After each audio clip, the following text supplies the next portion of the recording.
How to zoom out in Terraria. So first is open your settings menu from the pause screen first. So on PC, it is just escape on your keyboard. Then look specifically for the zoom option. Go to settings and you should be able to see the zoom right here.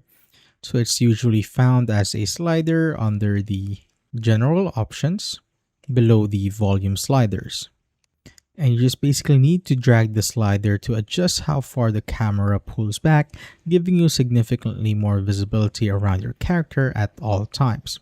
So as you can see right here, when I zoom in, this is what it looks like. So this is the max zoom in option.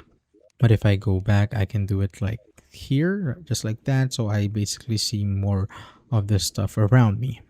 But once you've set it at a comfortable level, jump back into gameplay and test how it looks and feels during real combat or building situations.